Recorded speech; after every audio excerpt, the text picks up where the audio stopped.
Hello friends, कल मैंने आपको भाग 3 के बारे में कुछ चीज़ें बताई हुई थी। आइए जानते हैं आज कुछ इम्पोर्टेंट चीज़ें उसके बारे में। कल मैंने आपको पढ़ा दिया था समता या समानता का अधिकार, बता दिया था मैंने आपको। ओके, आज हमको पढ़ना है स्वतंत्रता का अधिकार। तो शुरू करते हैं। स्वतंत्रता का अधिकार अनुच्छेद 19 से 22 यानी आर्टिकल 19 से 22 हैं। ओके, क्या कहता है अनुच्छेद 19? विचार एवं अभिव्यक्ति की स्वतंत्रता। ओके, विचार एवं अभिव्यक्ति की स्वतंत्रता। इसमें एक नोट है, इसे आप लोग याद कर लीजिएगा, इंपॉर्टेंट है, क्वेश्चन पूछता है इससे। नोट में यह है, प्रेस तथा मीडिया की स्वतंत्रता अनुच्छेद 19(1)(a) के अंतर्गत आती है। किस में आती है? अनुच्छेद 19(1)(a) के अंतर्गत आती है। अगर क्वेश्चन ये आएगा कि 19(1) का आता है तो भी ऑप्शन आप यही लगाएंगे, 19(1) का या 19(1)(a) के अंतर्गत आती है। ओके, फिर क्या है? अनुच्छेद 20 है। हमें बस इतना ही जानना है कि अनुच्छेद 19 में क्या है, 19 क्या है। तो 19 यही है, विचार एवं अभिव्यक्ति की स्वतंत्रता। उसमें एक नोट है, इंपॉर्टेंट नोट है ये, प्रेस तथा मीडिया की स्वतंत्रता अनुच्छेद 19(1)(a) के अंतर्गत आती है। ओके, अब जानते हैं 20 क्या है। 20 भी इम्पॉर्टेंट है, अनुच्छेद 20 इम्पॉर्टेंट है, आप लोग याद रखिएगा इसे। अनुच्छेद 20 क्या कह रहा है? दोष सिद्धि के संबंध में संरक्षण। ओके, दोष सिद्धि के संबंध में संरक्षण। आइए जान लेते हैं इसके अंदर क्या होता है। इसके तहत 3 अधिकार शामिल हैं। अनुच्छेद 20 आपसे केवल यही पूछेगा अनुच्छेद 20 में क्या है, तो दोष सिद्धि के संबंध में संरक्षण। मैं आपको बता दे रहा हूँ इसके अंदर चीज़ें क्या हैं। इसके तहत 3 अधिकार शामिल हैं। किसी व्यक्ति को तब तक अपराधी नहीं ठहराया जा सकता जब तक उसने भारतीय दंड संहिता के तहत कोई अपराध ना किया हो। ओके, दूसरा पॉइंट यह है, एक व्यक्ति को एक अपराध के लिए एक ही बार दंडित किया जा सकता है। एक व्यक्ति को एक अपराध के लिए केवल एक ही बार हम दंडित कर सकते हैं, ना कि 2 बार। तीसरा पॉइंट क्या है इसमें? स्वयं के खिलाफ साक्ष्य देने के लिए मजबूर नहीं किया जाएगा। स्वयं के खिलाफ साक्ष्य देने के लिए हमें मजबूर नहीं कर सकता है कोई। ओके,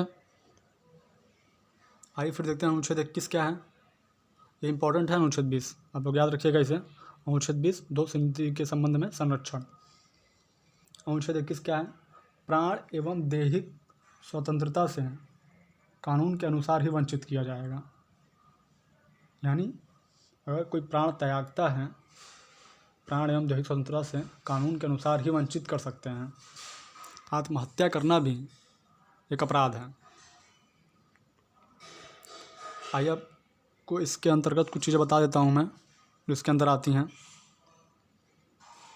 गरिमा के साथ जीवन जीने का अधिकार है, चिकित्सा सुविधा पाने का अधिकार है, स्वच्छ पर्यावरण का अधिकार है हमें, विदेश यात्रा का अधिकार, निजता का अधिकार और निद्रा का भी अधिकार इसमें आता है।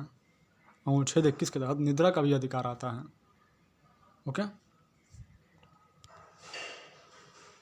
फिर अगला क्या है? अनुच्छेद 21(a), देखिएगा ये इंपॉर्टेंट है। ये अनुच्छेद 21(a) इम्पॉर्टेंट है। अनुच्छेद 21(a) ये कह रहा है 6 से 14 वर्ष तक के बच्चों को निःशुल्क शिक्षा प्राप्त करने का अधिकार है। ठीक है, 6 से 14 वर्ष तक के बच्चों को निःशुल्क शिक्षा प्राप्त करने का अधिकार है। इसमें एक नोट है, इसे आप लोग ध्यान रखिएगा। नोट है, अनुच्छेद 21(a) को 86वें संविधान संशोधन 2002 के तहत जोड़ा गया है। किसमें जोड़ा गया है? 21(a) को 86वें संविधान संशोधन 2002 के तहत जोड़ा गया। ठीक है, इंपॉर्टेंट फैक्ट है ये, इसे आपको याद रखिएगा। फिर आते हैं हम अनुच्छेद 22 पे। अनुच्छेद 22 देखिए क्या कह रहा है? गिरफ्तारी व नज़रबंद से संरक्षण, यानी हाउस अरेस्ट। ओके, गिरफ्तारी व नज़रबंद से संरक्षण। इसमें कुछ पॉइंट मैं आपको बता देता हूँ, कुछ चीज़ें क्या हैं। गिरफ्तारी का कारण बताया जाना अनिवार्य है। अगर आपको कोई गिरफ्तार करने आ रहा है तो उसका कारण बताना ज़रूरी है उसको कि हम किस लिए गिरफ्तार कर रहे हैं। तथा व्यक्ति को विधि, व्यवसाय या वकील से परामर्श करने का भी अधिकार होगा। ओके, नेक्स्ट पॉइंट क्या है इसमें। गिरफ्तार व्यक्ति को 24 घंटे के अंदर स्थानीय मजिस्ट्रेट के सामने पेश किया जाएगा। किसके सामने? स्थानीय मजिस्ट्रेट के समक्ष पेश किया जाएगा उसको, इस व्यक्ति को हम गिरफ्तार करेंगे। इसमें एक चीज़ और है, एक नोट है, दोनों शर्तें उस व्यक्ति पर लागू नहीं होंगी। ध्यान दीजिएगा, दोनों शर्तें उस व्यक्ति पर लागू नहीं होंगी जो अगर शत्रु अन्य देश का हो, अन्य देश का कोई मुजरिम हो, या न्यायालय की अवमानना करने पर, या राष्ट्रीय सुरक्षा कानून के तहत गिरफ्तारी करने पर। ओके, फिर अगला क्या है हमारा, ये देखिए अगला है हमारा तीसरा है शोषण के विरुद्ध अधिकार, आर्टिकल 23 से 24। तो हम लोगों ने समता का अधिकार पढ़ लिया, समानता या समता का अधिकार। दूसरा हमने स्वतंत्रता का अधिकार पढ़ लिया। तीसरा हम पढ़ने जा रहे हैं शोषण के विरुद्ध अधिकार। तो शोषण के विरुद्ध अधिकार है आर्टिकल 23 से 24 में। ओके, आइए देखते हैं आर्टिकल 23 क्या कह रहा है।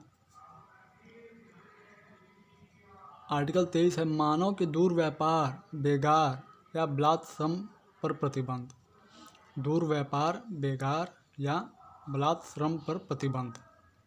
ओके, अनुच्छेद 24 इम्पॉर्टेंट है ये। 14 वर्ष से कम आयु के बालकों को किसी कारखाने या अन्य संकटमय परिस्थितियों में काम में लगाने पर प्रतिबंध है। ठीक है ना, 14 वर्ष से कम आयु के बालकों को किसी कारखाने या अन्य संकट में परिस्थितियों में काम में लगाने पर प्रतिबंध है। अनुच्छेद 24 में है ये। अनुच्छेद 23 क्या कह रहा है? मानव के दुर्व्यापार, बेगार, बलात्श्रम पर प्रतिबंध है। ओके,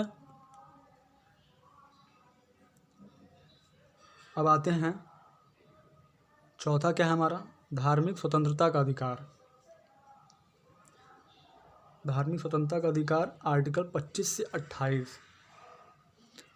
देखिए अनुच्छेद 25 क्या कह रहा है हमारा। अनुच्छेद 25 हमारा ये है, किसी भी व्यक्ति को अपने अंतःकरण के अनुसार किसी भी धर्म को मानने, उसका आचरण करने और उसका प्रचार करने की स्वतंत्रता है। मतलब हम किसी को फोर्स नहीं कर सकते हैं कि आपको ये धर्म अपनाना है। वो उसकी खुद की मर्जी होगी कि वो कौन सा धर्म मानेगा, उसका प्रचार करेगा। ओके, इसमें नोट है, नोट देखिए क्या है। इस अधिकार को लोक व्यवस्था, सदाचार तथा स्वास्थ्य के आधार पर प्रतिबंधित किया जा सकता है। ओके, दूसरा नोट क्या है इसमें, बौद्ध, सिख तथा जैन हिंदू धर्म के अंतर्गत आते हैं। कौन?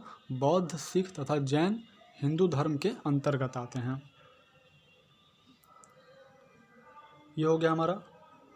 अब देखें पांचवा है हमारा,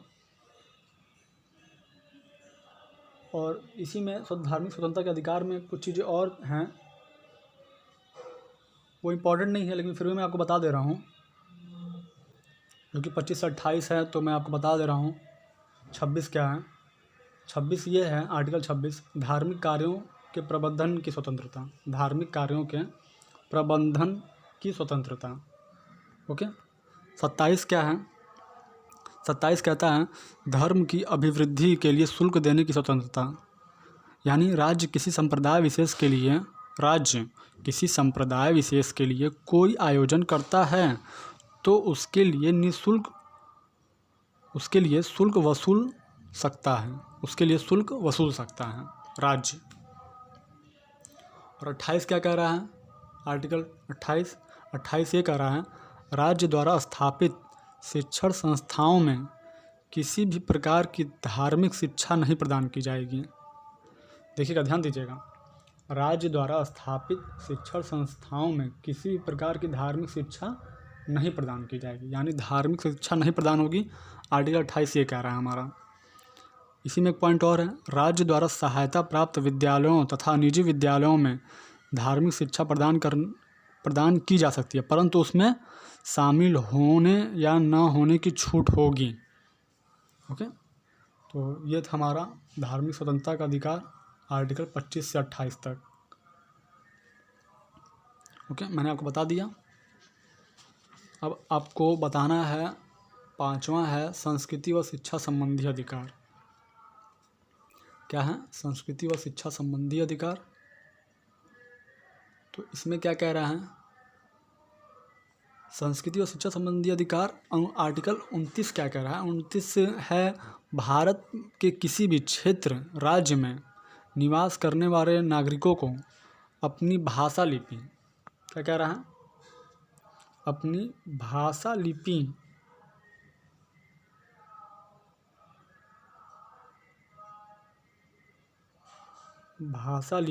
ठीक है, भाषा लिपि तथा संस्कृति को बचाने या बनाए रखने का अधिकार होगा। अनुच्छेद आर्टिकल 29 ये कहता है हमसे। ओके, आर्टिकल 30 क्या कहता है हमसे? आर्टिकल 30 कह रहा है, भाषाई तथा धार्मिक अल्पसंख्यकों को अपनी रुचि के अनुसार, भाषाई तथा धार्मिक अल्पसंख्यकों को अपनी रुचि के अनुसार शिक्षण संस्थाओं को स्थापित करने तथा उनके प्रबंधन की स्वतंत्रता होगी। ठीक है ना? ये है। इसमें एक नोट है, 5वां संस्कृति व शिक्षा संबंधी अधिकार में क्या कहता है? संविधान में 2 प्रकार के अल्पसंख्यकों की बात की गई है। पहला भाषा के आधार पर, दूसरा धर्म के आधार पर। किसके बारे में बात की गई है? संविधान में 2 प्रकार के अल्पसंख्यकों की बात की गई है। पहला भाषा के आधार पर, दूसरा धर्म के आधार पर। ओके, तो ये चीज़ें थी, मैंने आपको 5 तक बता दिया है। 5 मैंने बता दिया संस्कृति और शिक्षा संबंधी अधिकार। ओके, लास्ट संवैधानिक उपचारों का अधिकार, आर्टिकल 32 मुझे आपको बताना है। ओके, तो ये मैं आप लोग को कल के वीडियो में बताऊंगा और कुछ क्वेश्चन भी बताऊंगा मैं आप लोग को। तो आज के लिए बस इतना ही था, धन्यवाद। और अगर कोई गलती होती है तो आप प्लीज़ मुझे कमेंट बॉक्स में लिख के बता दीजिएगा कि ये चीज़ गलत है। तो आज के लिए इतना ही, धन्यवाद।